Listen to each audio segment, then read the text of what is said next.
नमस्कार मित्र हो, मी गार्गी. माझ्या शब्द निरंतराच्या प्रवासात तुम्हा सर्वांचं मनापासून स्वागत. चितंबल्ली सरांनी लिहिलेल्या चैत्र पालवी या पुस्तकाचा परिचय मी आपल्याला करून दिला होता. त्याच पुस्तकातील एक सुंदरसा अभ्यासपूर्ण लेख आज आपण सोबत अभ्यासू. डेड्रा खोऱ्यात एक दिवस. 1999 साली लोकमत अंकामध्ये हा लेख सर्वप्रथम सरांनी प्रकाशित केला होता. सर लिहितात, 1988 सालच्या फेब्रुवारी महिन्यात तात्या माडगुळकरांचं मला पत्र आलं. मेळघाट भेटीसाठी येतोय. व्याघ्र प्रकल्पाचे क्षेत्र संचालक माधव गोगटे साहेबांनी त्यांना उत्तर पाठवलं. आम्ही तुमचं आनंदाने स्वागत करू, लवकर या. फेब्रुवारीच्या 3ऱ्या आठवड्यात तात्या माडगुळकर परत वाड्याला आले. सोबतीला चित्रकार सुभाष अवचट होता. दुसऱ्या दिवशी आम्ही जीपने मेळघाटात प्रवेश केला. सिपना नदीकाठचं कोलकाज, डोंगरावरून खोऱ्यात डोकावणारं तारूबांधा, डोलार नदीकाठचं ढाकणा अशा विश्रांतीगृहातून मुक्काम करीत आम्ही सायंकाळी कोकटू वनविश्रामगृहामध्ये पोहोचलो. ढाकणा ते कोकटू या मार्गावर घनदाट अरण्य आहे. वाटेमध्ये एकही गाव नाही. माणसांचा अजिबात वावर नाही. दिवसा वाघाचं दर्शन होत नाही, परंतु रानगव्याचा कळप चरताना दिसे. नदीवर येणारी सांबरं दिसत. एखादा चौसिंगा चौखूर धावत रस्ता ओलांडताना दिसे. भेकर ओरडल्यावर सुभाष विचारायचा, इथे कुत्रं कुठून आलं? तात्यांनी या वन्य प्राण्यांची धावती रेखाटनं काढली. सुभाषने छायाचित्र घेतली. कोकटू विश्रांतीगृह डोंगरावर होतं. त्या डोंगराच्या पायथ्याला कोकटू नदी वाही. जवळच असलेल्या डेड्रा खोऱ्यातून वाहत येणारा ओढा या नदीला मिळे. कोरकू भाषेत डेड्रा या शब्दाचा अर्थ बेडूक असा होतो. तिथले आदिवासी सांगतात, या खोऱ्यात पूर्वी मोठे मोठे बेडूक आढळून येत. ते बहुतेक इंग्रजीमध्ये ज्याला टोड म्हणतो ते मंडूक असावेत. डेड्रा खोऱ्याचा आकार घोड्याच्या नालेसारखा. तिन्ही बाजूला पर्वतांचे कडे. त्या कातळ कड्यावर ठिकठिकाणी खडक कपारी आणि विवर. या शेवाळलेल्या कातळावर ठिकठिकाणी विरळ गवत आलेलं होतं. कुठं रानकेळी वाढलेल्या, बाकी सारा कातळ धोंड फुलांनी भरलेला. मधूनच कांडे सांबर या निवडुंगाची बेटं. ती स्टँडवर ठेवलेल्या मेणबत्तीसारखी दिसायची. एखादा कडा संपला की त्याला लागूनच उताराची जमीन पुढे सपाट होत गेलेली. त्यावर मात्र विरळ जंगल. या खडक कपारीत वाघीण आपल्या छाव्यांना जन्म देई, तर काही विवराच्या तोंडाजवळ अस्वलींची पिलं खेळताना दिसत. उतारावरील गवती कोरणात रानगव्याचे कळप चरताना दिसत. डेड्रा खोरं म्हणजे इथून तिथून ओढाचं पात्र. सारं पात्र गुळगुळीत दगडगोट्यांनी भरलेलं. चालताना जपून पावलं टाकावी लागत. अधूनमधून हत्तीच्या आकाराच्या मोठमोठ्या शिळा विखुरलेल्या. या शिळांच्या तळातील सावलीमध्ये कित्येक वेळा वाघ रात्रीचं भोजन आटोपून उताणं झोपी गेलेला दिसायचा. वाघाने बहुतेक सांबरांची कोंडी करून शिकार केलेली असणार, कारण सांबराने वाघाला पाहिलं तर तो ओढ्याच्या मुळापर्यंत पळ काढी. तिथून रस्ता बंद. सांबराची कोंडी काढल्याने तो आयताच वाघाच्या तावडीमध्ये सापडत असे. एखादी बैलगाडी दगडगोट्यातून जाताना चाकाचा जसा आवाज येतो ना, तसा दुरून आवाज येई. अस्वलाची जोडी ओढ्यातील दगडगोट्यांची उलथापालथ करून त्याखालील कीटक खात असतानाचा हा आवाज. हा आवाज कानी पडताच मी अनेक वेळा डेड्रा खोऱ्यातून माघारी फिरलो आहे. विश्रांती घेत असणाऱ्या वाघाची नजर चुकवून पुढे जाता येई, परंतु अस्वलांची गाठ म्हणजे मृत्यूच. खोऱ्यात जाताना अशी एक ना अनेक दृश्य यापूर्वी मी अनेकदा पाहिलेली. तात्या माडगुळकरांना हे विलक्षण खोरं पाहायचं होतं. सकाळीच नाश्ता उरकून आम्ही खोऱ्यामध्ये प्रवेश केला. फेब्रुवारी महिना असला तरी हवेमध्ये गारठा होता. अजून ओढा सुकला नव्हता. ठिकठिकाणी साचलेलं पाणी खळखळ वाहताना आवाज येई. त्यामध्ये औदुंबर पाय पसरून बसलेला असे. कुठं उंच कहू वृक्ष आधार मुळ्यांच्या साहाय्याने पाण्यात उभा. त्याच्या मुळ्यांचं जाळं पसरलेलं. पावसाळ्यात पाण्याच्या लोंढ्याबरोबर वाहत आलेले गोटे या झाडांच्या बुंध्यावर आपटल्यामुळे त्या जखमांवर अनेक आकारांच्या गाठी झालेल्या. मजल दरमजल करीत आम्ही बरंच अंतर चालून गेलो. पूर्वानुभवाप्रमाणे मी सावधगिरीने वाटचाल करीत होतो. एका शिळेजवळ सांबराच्या केसाचे पुंजके पडलेले दिसले. गोट्यांवर रक्ताचे डाग. वाघ कुठेतरी विसावा घेत असणार. आम्ही सारे सावधगिरीने वाटचाल करीत होतो. आमच्या चालण्यामुळे दगड गोट्यांचा आवाज येई तेवढाच. बाकी खोऱ्यामध्ये शांत होतं. पाण्यात उभ्या असलेल्या झाडांच्या मुळांकडे सुभाषचं लक्ष गेलं. त्याला ती निसर्गातील काष्ठशिल्प वाटली. कुठे बसलेला आदिवासी दिसे तर कुठं उभी असलेली आदिवासी महिला दिसे. सुभाष त्यांची पटापट छायाचित्र घेत होता. त्या शिल्पकलात तात्यांना वानरं आणि माकडं बसलेली दिसत तेव्हा ते त्यांची अनेक कोनातून रेखाटनं काढीत. या काष्ठशिल्पांकडे माझं कधी लक्ष गेलं नव्हतं. जिवंत आदिवासी, वानरं, माकडं आणि इतर वन्य प्राणी पाहिलेला मी.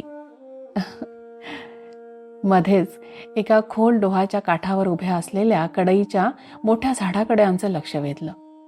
काळ्या शार कातळाच्या पार्श्वभूमीवर संगमरवरी, गुलाबी पांढरा बुंधा आणि फांद्यांचा विस्तार उठून दिसत होता. सारी पानं गळालेली. नारंगी रंगांच्या फुलांच्या तुऱ्यात सारा वृक्ष बहरलेला. एका फांदीवर तपकिरी रंगाचं पिसाची शिंग असलेलं मासेमारी मोठं घुबड मत्स्यवेध घेत बसलेलं. या साऱ्या दृश्याची पडछाया काळ्या पाण्यामध्ये पडलेली. त्या अलौकिक दृश्याकडे आम्ही पाहत होतो. निसर्ग हा खरा चितारी आहे. त्या चित्राकडे दोघं चित्रकार थक्क होऊन पाहत होते. उलूक महाशयाच्या शांततेचा भंग झाला तसं ते गपकन झाडाच्या ढोलीतल्या तोंडाजवळ जाऊन बसलं आणि डोळे मोडीत आमच्याकडे बघू लागलं. सुभाषने घुबड पाहिलं होतं ते पिकासोच्या चित्रातलं. लहान मुलाच्या मुंडक्यावर 2 डोळे दिसावे तसं ते वाटत होतं. बराच वेळ आम्हाला पाहून ते ढोलीत लपेल म्हणून तात्या आणि मी पुढे गेलो. जाताना हळू आवाजात सुभाषला सांगितलं, तू जरा आडोशाला जाऊन त्या घुबडाची अनेक रेखाटनं काढ. आम्ही बऱ्याच अंतरावरती जाऊन थांबलो. घुबडाला मोजता थोडंच येतं. त्याला वाटलं गेली पिढा एकदाची. सुभाष काही वेळाने आम्हाला सांगत होता, मी मंत्रमुग्ध होऊन त्या घुबडाकडे पाहत होतो. एका क्षणी त्याने मला हेरलं. घुबड एकट्या माणसाला आपली किमया दाखवतं हे सुभाषला माहिती नव्हतं. तो पुढे म्हणाला, घुबड हळूच ढोलीतून बाहेर एका फांदीवर बसलं. 180च्या कोणात त्याने मान फिरवली तर पाठ आणि नुसतीच पिसांची झिंग दिसत. पुन्हा त्याने मान फिरवली तर डोळे दिसू लागले. त्याने खांदे उडवून घुग घुग असा आवाज काढला. घुबडाला चकवा चांदण का म्हणतात हे आज मला कळालं. मी हसत म्हणालो, खरं आहे. चकवा चांदण या माझ्या आत्मवृत्ताच्या मुखपृष्ठावरील चित्र आता तुला भावलं तसं काढू शकशील होय ना? तो म्हणाला, सहज काढीन की. साऱ्या वाटेवर जिथं तिथं ओढ्यात उभे असलेले कुठे औदुंबर, कुठं कहू वृक्षाच्या बुळ्यांनी तयार झालेल्या काष्ठशिल्पांकडे पाहत दोघे रेखाटनं करीत. त्या काष्ठशिल्पात कुठं त्यांना रानरेडाही दिसत असे, कुठे 2 रानगव्यांची टक्करही, कुठे एखाद्या रानडुकराची झोळे असलेली मुद्रा, कुठे नाकावर शिंग असलेलं गेंड्यांचं तोंड, कुठे सांबर शिंग तर कुठे बसलेला अस्वल, तर कुठे सावजावर उडी टाकण्यापूर्वी जमिनीला खिळलेला वाघ, कुठे झाडावर वेटोळं घालून बसलेला अजगर.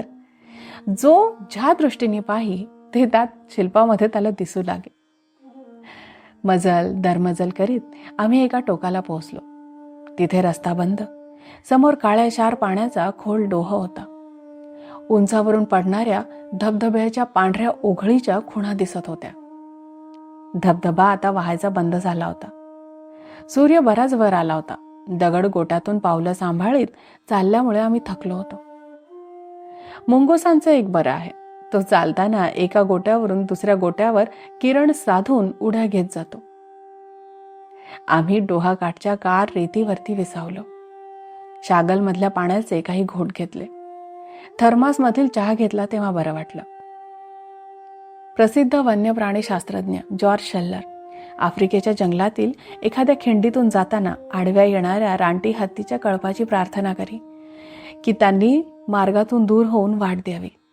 तसा परतीच्या वाटेवरून जाताना मी खोऱ्यातील वाघोबाची आणि जांबुवंताची मनात प्रार्थना करी की त्यांनी आम्हाला आडवं येऊ नये, सुरक्षितपणे विश्रांतीगृहाकडे जाऊ द्यावं. परंतु वाटेमध्ये एक विपरीत घडलं.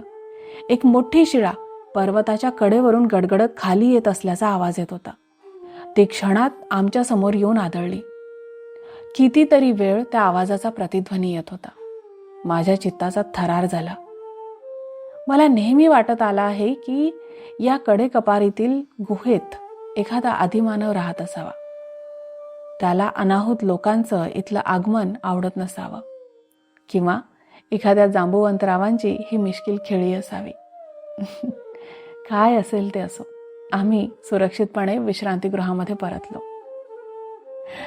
मित्रहो, हा छानसा लेख सर इथे संपवतात. डेड्रा खोरं अर्थात बेडकांचं, मंडुकांचं खोरं, तर या खोऱ्यामध्ये घालविलेला एक दिवस सरांच्या रोजनिशीमधून या लेखामध्ये आपल्या समोर अवतरला आहे. अरण्य म्हणजे पृथ्वीचे धडधडते हृदय. शहरातील हा जो गोंगाट आहे, धूर आणि धावपळ यापासून दूर असणारं अरण्य मनाला अलगद कवेत घेतं. दाट हिरव्या झाडांच्या सानिध्यात उभे राहिलं की जणू निसर्ग आपल्याशी हळू संवाद साधत आहे असं वाटायला लागतं. प्रत्येक पान सळसळताना एखादी कथा सांगत असतं. प्रत्येक फूल उमलताना आनंदाची चाहूल देत असतं. आणि हे सारं वर्णन सरांच्या शब्दांमधून जिवंतपणे आपल्याला समोर दिसतं. अरण्यामध्ये शिरल्यावर आपल्या मनावरची चिंता विरघळून जाते, नाही का? तिथे उभे राहून डोळे मिटले की आत्म्याला एक वेगळी शांतता लाभते. अरण्य म्हणजे निसर्गाची माया,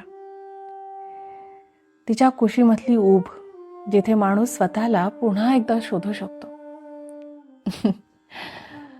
आणि हे डेड्रा खोऱ्यामध्ये असणारा निसर्ग पाहण्याकरता जेव्हा माडगुळकर सर आणि सुभाष अवचट सर चितमपल्ली सरांसोबत फिरत असतील ना, किती सुंदर अनुभव असेल ना तो. कारण या तिघांच्या लेखणीतून, यांनी केलेल्या रेखाटनांमधून जो निसर्ग आपल्याला भेटतो, आपल्यासमोर उभा राहतो, त्याचं वर्णन केवळ अप्रतिम. चला तर, हा लेख तुम्हा सर्वांना कसा वाटला हे मला नक्की कळवा. आता मी थांबते. आपण लवकर भेटू एखाद्या छानशा लेखासह किंवा एखाद्या छानशा पुस्तकाच्या परिचयासह. तोपर्यंत आजच्या या लेखावर चिंतन करा आणि भरपूर वाचन करा. धन्यवाद.